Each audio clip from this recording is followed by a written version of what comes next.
Oh, this is it. We're down to all the marbles, and it's the Dodgers, just like we all thought.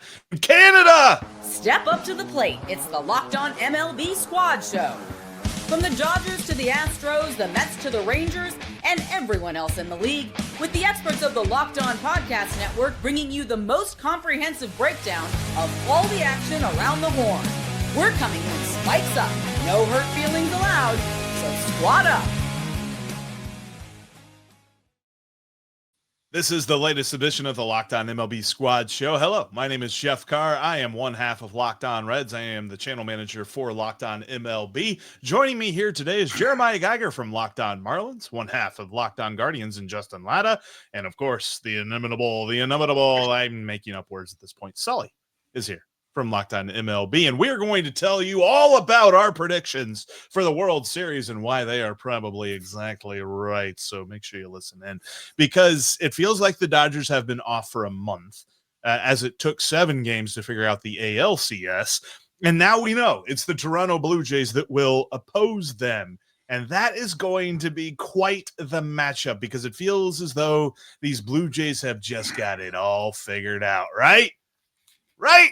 That's all coming up on today's Squad Show that's brought to you by FanDuel.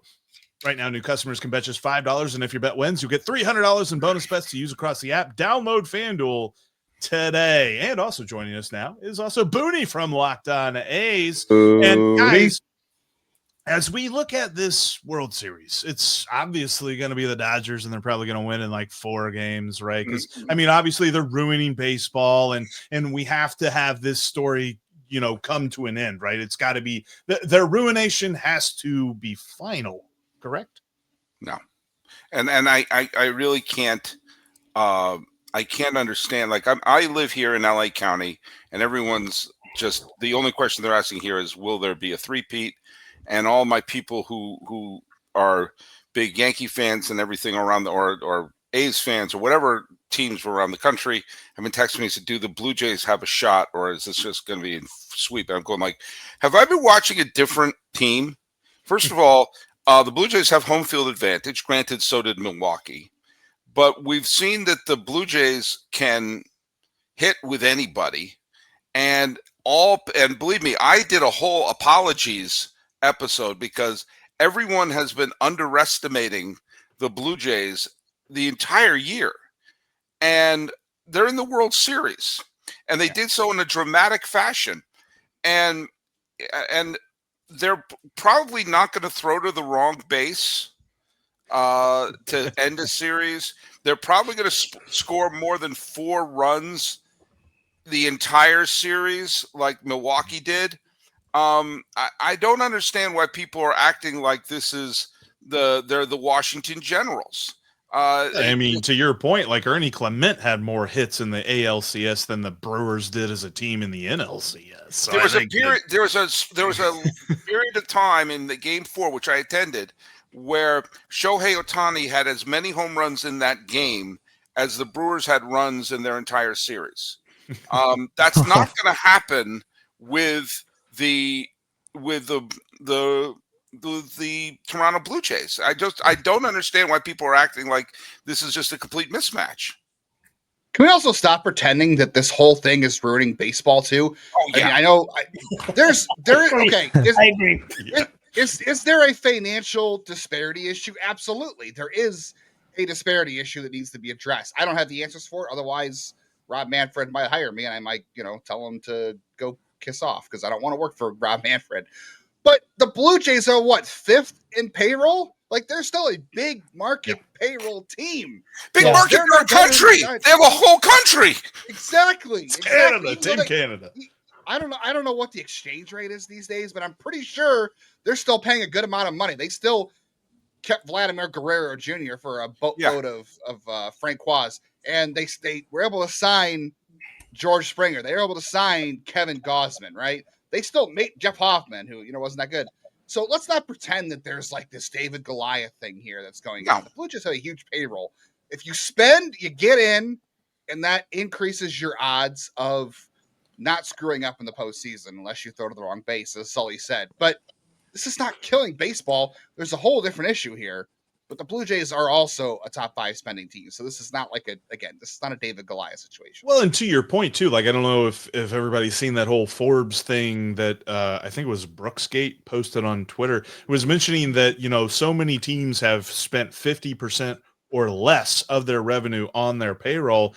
To the Blue Jays' credit, they're one of the teams that actually outspend their ranking as far as where their revenue and where their payroll is. So they've really worked at this. I mean, when you look at it, Booney, do you feel as though it's just going to be an easy walkthrough for the Dodgers, or do you think the Blue Jays have a shot? I'm with Sully on it. I think the Blue Jays have an extremely good shot. One thing that didn't get exposed in the Brewers-Dodgers series, because the Dodgers starting pitching was so darn good and went so damn deep, was the bullpen.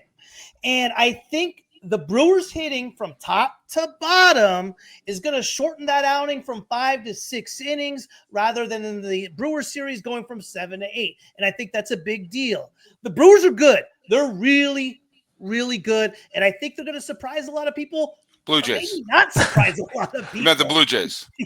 Brewers would be very surprising if they were still playing. I already said Freudian slip is clear. Booney really. I'm gonna go to FanDuel and put my money on the Brewers in the World Series. Brewers Mariners is going to be a hell of a series.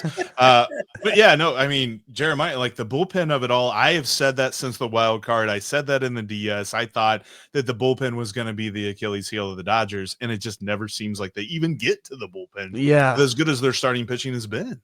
Well, quickly, too, about the payroll issue and killing baseball. How about the Mets with the second biggest payroll? They didn't even make the playoffs, courtesy of your Miami Marlins, by the way, and the Cincinnati Reds. Thank you very much. Yes. But I think the Blue Jays have an excellent shot. Their offense is incredible. I mean, they can hit – when they get hot, they're going to hit homers in boatloads. And the Dodgers starting rotation has their work cut out. Do they have a really good rotation? Yeah, obviously. But – that rotation doesn't go through a whole season unscathed. They're not going to go through, I don't believe, the World Series unscathed. So I think the Blue Jays have to start off on the right foot. They got the home field advantage. If they come out flat, then yeah, the Dodgers are going to have all the momentum going back to LA.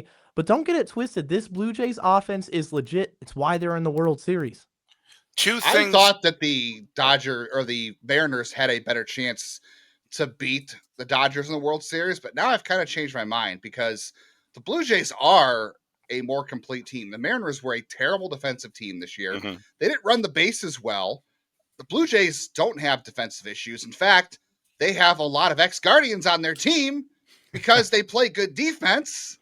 And now make no mistake about it, I'm rooting for the Guardians of the North to win the whole thing somehow. But just happened from rooting baseball, obviously. But because they have Vlad Guerrero and they have Alejandro Kirk and they have Dalton Varsho and Bo Bichette should be able to come back for them. Because they have George Springer, they can make it work where they have a Jimenez and a Straw and a Clement. And Clement obviously had a great CS. They are a more complete team than the Mariners were. Their bullpen, I thought, would be an issue for them. But I think their manager has it figured out. Like, there's a lot of talk about relievers this year. And the third time a team has seen a reliever in a series, he's mixed it up really well. They have a good rotation. If they can get into the Dodgers bullpen, which I know is hard, I think they're right. I think Jeremiah's right. They can absolutely do it. And I think they have a shot. Dodgers right now are minus 215. That's the odds. 215 to win 100. The highest of all time was the A's over the Reds in 91. That was 90. Minus 90, excuse me. And how'd that work out? Not very good. It's 330. 35 years ago yesterday. 35 years ago yesterday. That's sweeping. A couple of tiny things. These three tiny things could have gone one way or the other, and we're not looking at LA. Freddie Freeman picks up a ball in the dirt thrown by Tommy Edman in Game 2 against Philadelphia. That was a middle of the Dodger bullpen meltdown. And if he doesn't scoop that ball out, the game is tied. Okay. Bryce Terang gets his leg out of the way of an inside pitch with the bases loaded with 2 outs in the bottom of the 9th inning. That ball hits him. It's a blown save. And of course, if Orion Keckering remembers that there's 2 outs and doesn't throw the ball to Mary Hart, then that game's going into extra, going to the next inning. Who knows what Philadelphia does? one of the shocking things about Milwaukee was they played so not the type of baseball we saw all year long. They made errors, but most importantly, they were swinging early. They were swinging first pitch, which allowed them to have Blake Snell do something Kevin Cash couldn't even imagine, which was pitch 8 innings, or to allow Yamamoto to say, "Hey, I have an idea of what to do with our bullpen. We'll have him throw a complete game." But Trinan stinks. And he let up runs against Philadelphia. He surprised the only run he let up in game. They let up in game 4, the Ohtani game. Surprise! It was off of Trinan. He nearly blew the save in game 1. If the ball hit his leg, then boom. Those couple of dumb moves by the other team. If Toronto doesn't play dumb baseball, I think they have a shot. Do I think it's easy? Do I think they're going to pull the Cincinnati Reds in 1990 and sweep them? No, but I do not understand the people who are acting like this is it's just seeing who's going to Dodgers are going to beat. They don't even have home field advantage. So, like Sully says, the Dodgers are lucky. Now, I do find an interesting prop bet here coming up next that I want to dive into because it does have to do with the Dodgers and their starting pitching. Let's be real. Making excuses doesn't solve anything. We've all heard them before. It's just stress. I'm tired. Or it happens to everyone sometimes. But when it comes to performance, sometimes your body just needs a little extra support. And that's where Rugiet comes in. Rugiet.com offers fast-acting doctor-prescribed treatments for ED designed to help you stop making excuses start making moves. Rugiet makes it easy to get started. You just connect with board-certified doctor 100% online. No awkward waiting rooms, no in-person appointments. If prescribed, your treatment ships discreetly straight to your door. The process is fast, simple, and private, and it's all handled by real doctors. Visit rugiet.com/LockedOnMLB and get 15% off your first order. That's rugiet.com/LockedOnMLB. And don't forget to use our code LockedOnMLB so they know that we sent you. Rugiet, stop making excuses and start making moves.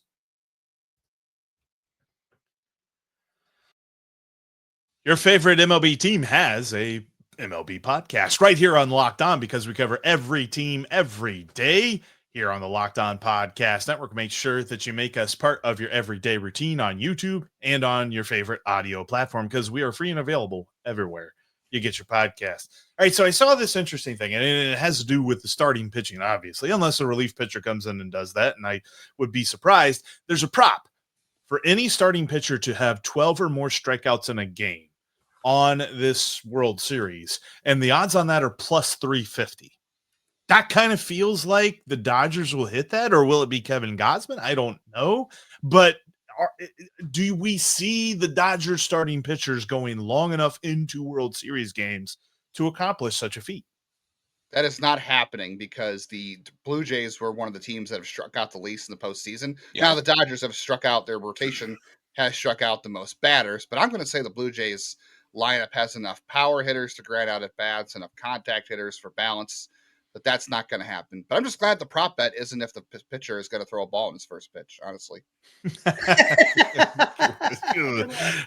Yeah, you would have some knowledge of that one. Unfortunately, it's clear though that the power is a big thing, and I mean we've seen a lot of home runs really change these playoffs. And I mean, Jeremiah, when you got a guy like Vladimir Guerrero in your lineup, you can play with anybody. Yeah, I think the 12 strikeouts is such an interesting prop bet to me because I could see a guy like Blake Snell go out there and go 5 2/3 and 12 strikeouts, but his pitch count's so elevated that he leaves the game early. He just has that firepower. You mentioned Gausman. Gausman's one of the most volatile pitchers I can remember being the ace of the staff because during the regular season, he was just so inconsistent. He'd go 8 innings one game and then give up 5-6 earned runs the next game. The power for the Blue Jays is the key in this series to me. It's if Vlad Guerrero can continue this MVP level performance, earning every single dollar of the contract. And I see no reason why not to believe this is going to continue. He has the supporting cast. He has the protection in the lineup. We just saw George Springer. Bo Bichette's going to be back, hopefully, for the World Series. So call me crazy. I really like this Blue Jays team to give the Dodgers starting rotation trouble. I don't think it's going to be a walk in the park like it was against Milwaukee. I just don't. I think this Blue Jays team is legit, and they're gonna hit the ground running. By the way, Jeremiah, I think it's absurd to think that any manager would take Blake Snell out of a game before the end of the 6th inning. I mean, what kind of parallel universe? Especially in the World Series, right? Especially in a do or die where it's like where it's airing it all out. Why would anyone in their right mind do that? He will never live that down. That is his Grady little moment. One of the things that I think you're 100% right, and I think that the strikeout thing is not going to be an issue. This is a contact hitting team. This is a smart team. And yes, Vladimir Guerrero got 3 home runs. Somehow Andres Jimenez got 2 home runs, which is surreal. He has more postseason home runs than Willie Mays. And, George Springer hit his 3 home runs and everything like that. But this is not a Yankees launch angle. We're just swinging from our heels. This is a smart hitting team. They'll shorten up their swings and go to right field. They do situational baseball. They will squeeze a couple of runs here or there and then get the big honking home run. And that's one of you saw them do. Obviously they did that like crazy against New York, but they did that against Seattle as well, especially after the first 2 games. Remember, both Milwaukee and Toronto were down 0-2 going to the other city. Milwaukee never recovered, and Toronto dusted themselves off. And you saw that from when they had the 13-2 or 13-4. Sorry, they had that game where they fell behind early. Everyone in Seattle is throwing their Starbucks in the air, and then it wasn't just the Springer home run. It wasn't just the Jimenez home run. It was single by Lucas, double by Guerrero, walk, Varsho gets a hit. Like they up and down the lineup, they just have smart at bats. They grind it out, so they're gonna get to the bullpen faster. And hell of it, I'm saying it's a Toronto sweep. I don't think LA has a chance. Interesting. Okay, no, thank you. Okay, okay. That is funny to hear, though. Andres Jimenez has more postseason home runs than Willie Mays. You gotta love that. He has more than Willie Mays and Ted Williams combined. That's an unbelievable stat. I never would have guessed. And hell, Ernie Banks, for that matter, if you want to throw him in, because he never played the postseason. Started Joey Votto, started adding up a whole bunch of different guys. Didn't Votto hit one against the Giants in 2012? One, yeah, but like okay. Oh, that's right. He would have more. You're right. You're right. My point, but I guess combined because Willie Mays did hit one in the playoffs. So. Yeah. Exactly. So that'll be. I don't know. Like I find it intriguing this whole series, the way that this matchup has fallen. The Dodgers seem to have waltzed through the NL portion of these playoffs, and we said that the NL was supposed to be the toughest of the 2 leagues. And it felt like the more entertaining series happened on the American League side. Would you agree?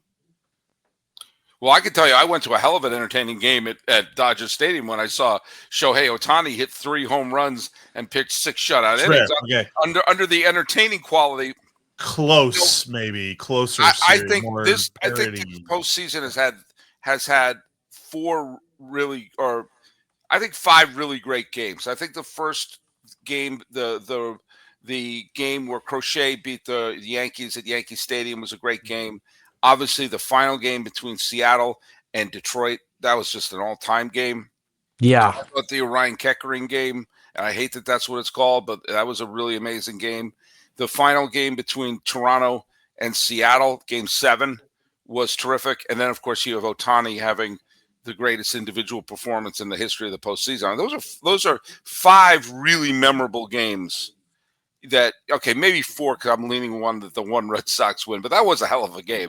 But okay, let's take my bias out of it. You've had 4 really, really good games before we get to the World Series, and I think that they're evenly distributed between the American League and the National League. I think I was just going to say, I think the reason that you haven't seen the NL as competitive is because the Dodgers are a veteran team that has turned it on the postseason. Normally, it's very dangerous to be a team that, obviously, that they won enough games to win their division, and their division's not weak by any means, but they were not the top seed overall in the playoffs. They didn't get a first round bye at all, but they've turned it on in October. And that's because they have a group of guys in this team, the Freddie Freemans that have been there before, the Mookie Bettses, now it's Ohtani there. They have all these guys in this roster that have been there a couple times now throughout their time with the Dodgers, their teams. They can turn it on in October, and that's what they've done. They have moved into October mode. That's what they've been playing for all year. So that's why I feel like they haven't had any pushback. And I wonder, when we get to the first game of the World Series, or this series at all, if the Toronto Blue Jays, who have had to kind of fight through the entire postseason, at least they had a first round bye, the 2 series they've played, they've had to fight a little bit more tooth and nail. And I wonder if that will make them a little more, not motivated, but the Dodgers probably haven't had as much pushback. So I wonder how that plays. Let's go around the horn and make our predictions coming up next. There's still time to get in on this great introductory offer over on FanDuel. I know that we're in the middle of football season and all that stuff, but of course the World Series is starting on Friday night, and we've got the odds for the series winner. The Dodgers are favored, -220, no surprise there. You've got the odds on the Blue Jays winning at +184. It's interesting because it kind of feels like I've been picking against the Dodgers all postseason, and I'm just not going to do it. Like, kind of feel like -220 is hard to put any kind of money on, but I think I'm picking the Dodgers to win this World Series. And if you've got a choice, you can go make yours over on FanDuel, and new users can place a $5 wager, and if it wins, you get $300 in bonus bets. That's a crazy good offer. Go download that FanDuel app today. Kind of feels like we're all picking the Blue Jays, huh? I don't know there, Jeremiah. What do you think? Going into this season, a lot of people didn't think the Blue Jays were a playoff team, much less going to win the division, go to the World Series, and now they face the mighty Dodgers. The best team money can buy. Anything short of a World Series trophy is a failure, and I see the series going one of two ways. The Dodgers put the money where their mouth is and go out and sweep the Blue Jays or win it in 5, or the Blue Jays make this an all-time classic.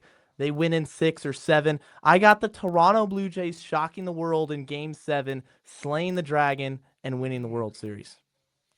I like it. I was told at the beginning of the year that John Schneider needed firing, Sully. I can't remember who said that. I was me. And that's right. I have completely apologized to the nation of Canada for insinuating that he needed to be fired. I thought I'd been adamant about it. And do you know what? I was wrong. I was wrong about a lot of things about the Toronto Blue Jays. A lot of them. I've underestimated them. I thought both the Red Sox and the Yankees would clobber them if they faced each other in the division series. I thought Seattle was going to get in. Every turn I've picked against them. And I look at this and I see last year. Look at the Dodgers deserved the World Series title last year, but they avoided the Phillies because the Mets took them out, and I thought the Phillies were a deeper team. Last year, the Dodgers had a mess in their starting rotation. When they had Sandy Koufax throughout the first pitch, they asked him, "Could you give us 4?" I mean, they scheduled a bullpen game, not a bullpen game because it was an 18-inning game. That was part of their rotation, was a bullpen game last year.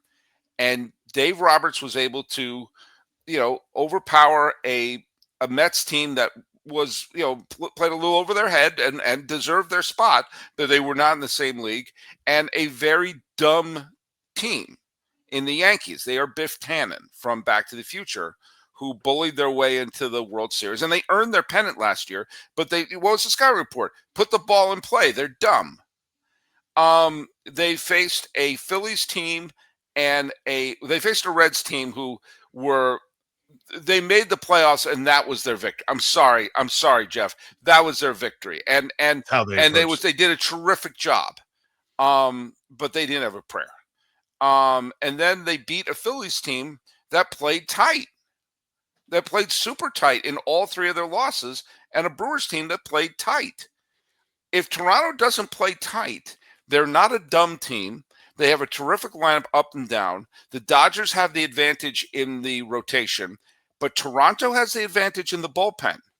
And they have the smart contact hitters who get into that bullpen.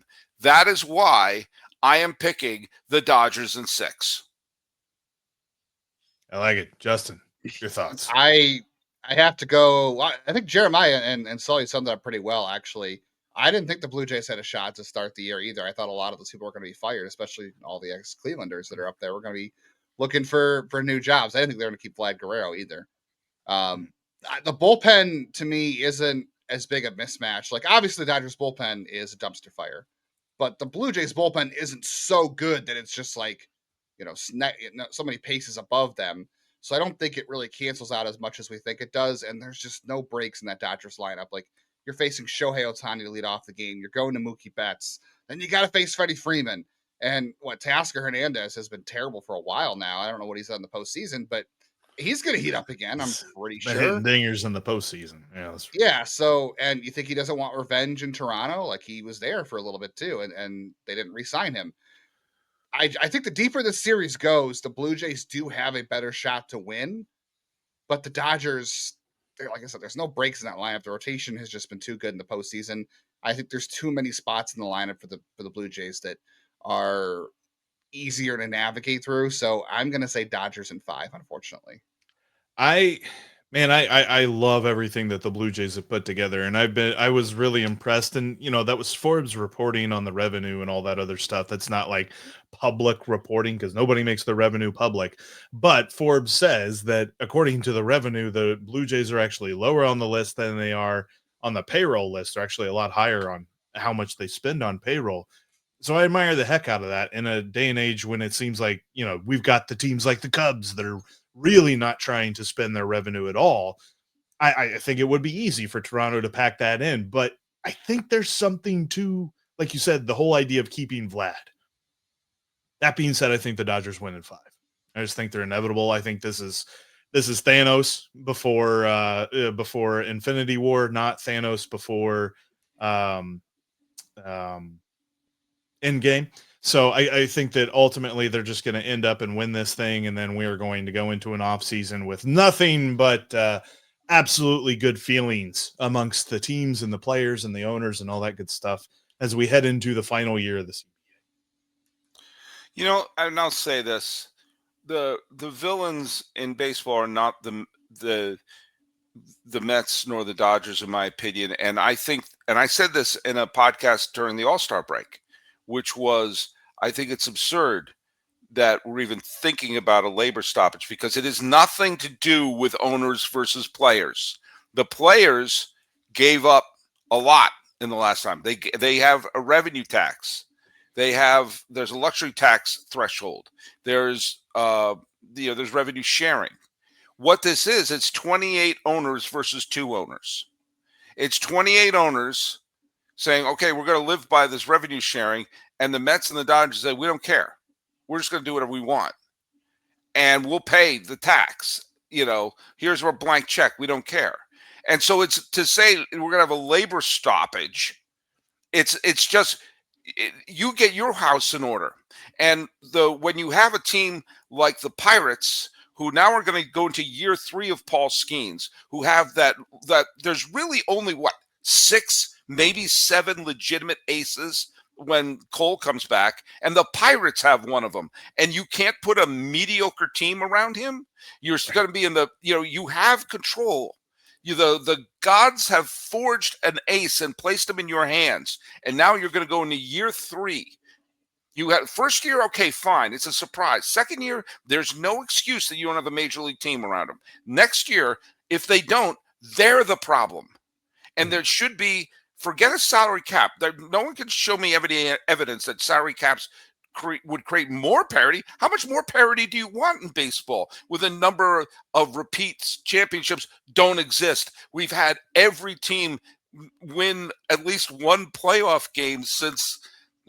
since 2010?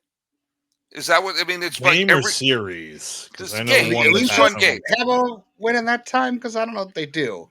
Who? The Angels. They lost the Royals in 2015. I don't know. Okay, so the last time the Angels won a playoff game was 2009. But we know that's a small market.